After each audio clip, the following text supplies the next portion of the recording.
चला लक्षवेधी क्रमांक 3 पुकारा संदीप क्षीरसागर. लक्षवेधी क्रमांक 3. माझा प्रश्न अध्यक्ष महोदय. अरे पहिले लक्षवेधी पुकारा. लक्षवेधी क्रमांक 3. हा छापल्याप्रमाणे माझा प्रश्न स्पेसिफिक आहे अध्यक्ष महोदय. बीड नगरपालिकेमध्ये गुंटेवारी ओपन स्पेस रिझर्वेशन आणि शासनाचा जो महसूल बुडवला आहे त्या विषयावरती स्पेसिफिक माहिती गेल्या 6-7 महिन्यापासून बीड नगरपालिकेला मी पत्र देतोय लोकप्रतिनिधी म्हणून.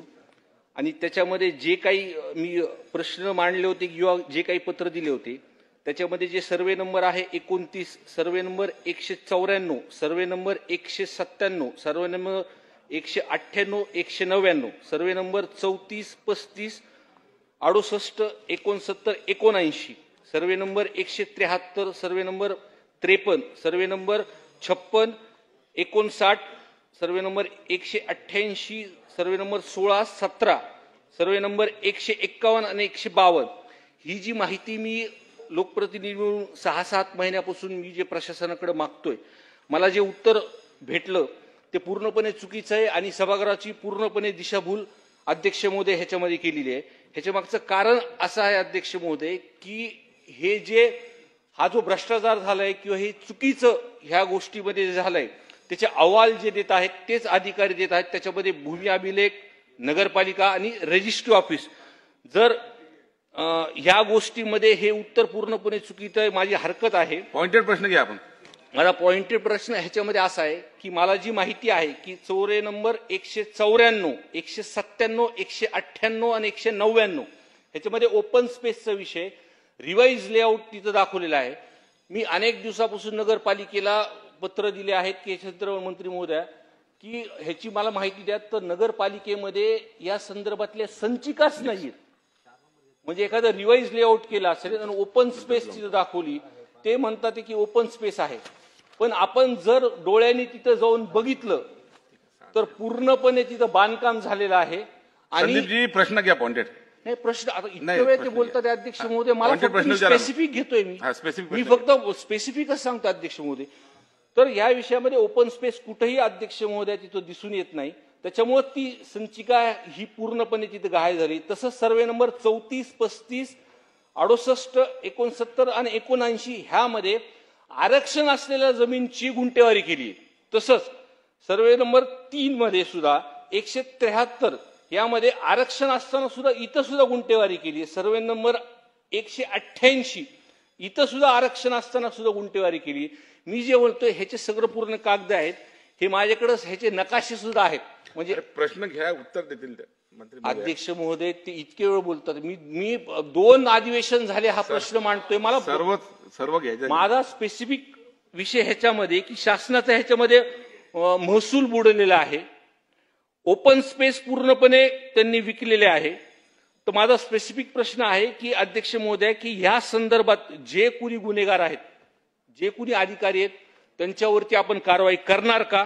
आणि या संदर्भातली ही पूर्ण माहिती आपल्या दालनात लवकरात लवकर बैठक घेऊन ती तारीख सांगून सुद्धा या जो अपहार किंवा हा घोटाळा जो नगरपालिकेमध्ये जो झालेला आहे या संदर्भात आपण कारवाई करणार का आणि बैठक आपण कधी घेणार? मंत्री महोदय. अध्यक्ष महोदय सदस्यांनी खूप सारे सर्वे नंबर त्याच्यात टाकलेले. मी सगळ्याची हे माहिती देत नाही. पण जे सर्वे नंबर 29, 68, 69 आहे तिथे आपण नियमानुसार शुल्क भरून लेआउटला मंजुरी दिलेली अध्यक्ष महोदय. सर्वे नंबर 194 जो आहे त्याच्यात लेआउटच मंजूर नाहीये. सर्वे नंबर 35चा जो हे होता तो लेआउट रद्द केलेला 173चा. आणि त्याचं कारण असं आहे की 173चा जो लेआउट होता त्याच्यामध्ये एका ह्याच्यावर प्लॉटवर प्लेग्राऊंडचं आरक्षण होतं. पण जेव्हा ते स्पॉट व्हेरिफिकेशनला गेल्यानंतर ते समजलं की तिथे आरक्षण आहे. मूळ मालकाने तिथे रेसिडेन्शियल झोन दाखवून आपल्याला लेआउट मान्य करून घेतला होता. त्यामुळे आपण तिथला रद्द केलेला अध्यक्ष महोदय. त्याचप्रमाणे मला सदस्यांना ह्या म्हणजे तिथे ज्याने तो लेआउट केला होता तो जो सहाय्यक नगररचना आहे तो पण अँटी करप्शनच्या ह्याच्यात ऑलरेडी निलंबित आहे अध्यक्ष महोदय. आणि आपण त्याची विभागीय चौकशी प्रस्तावित केलेली आहे. अध्यक्ष महोदय, ह्याच्यामध्ये सदस्यांना मला एक रिक्वेस्ट पण ह्याच्यामध्ये करायची होती की त्यांनी हे जे सर्वे नंबर वगैरे दिलेलं होतं ते कुठल्या गट नंबर त्याच्यामध्ये, कारण त्याच्यामध्ये खूप भाग असतात सर्वे नंबरमध्ये, वेगळे वेगळे गट असतात आणि कुठल्या वर्षी तिथे हे पडलेले, कुठल्या वर्षी बांधकाम झालेलं हे थोडं स्पेसिफिक नसल्यामुळं याच्यामध्ये अध्यक्ष महोदय क्लिअर उत्तर देता येत नव्हतं अध्यक्ष महोदय. त्यामुळे मी आपल्या माध्यमातनं सदस्यांना विनंती करते की साधारण शहरामध्ये 150 आरक्षणं आहेत आणि ADTP कडनं ह्या सर्व आरक्षणांची पाहणी करून आपण 2 महिन्यामध्ये हा अहवाल मी मागवते माझ्याकडे. या सगळ्या आरक्षणाची पाहणी केली की आपल्याला आपोआपच कळेल की कुठला लेआउट चुकीचा मंजूर झालेला आहे आणि तशी त्यांना 2 महिन्याची मुदत देऊन तो अहवाल मी मागवेल आणि त्यानंतर आपण जे काय असेल त्यानुसार कारवाई करू. हे पूर्णपणे चुकीचं उत्तर दिलेलं आहे. आपण मंत्री महोदय, आपण 2-2 महिने म्हणतात, मी 6 महिन्यापासून ह्याचे पूर्ण उत्तराची वाट बघतोय. एकच विषयाच्यामध्ये की एक सर्वे नंबर मध्ये 34, 35, 68, 69 आणि 79 मध्ये बघा, हा विषय गुंटेवारीचा विषय आहे. रिझर्वेशन उठल्यानंतर हा ठीक आहे, आपण हे करणं संयुक्त आहे, पण त्यावेळेसचे जे CO आहे त्यांची 27/5/2022 ला बदली झाली आणि बदली झाल्यानंतर 31/5/2022 ला त्यांनी त्याच्यावरती सही केली.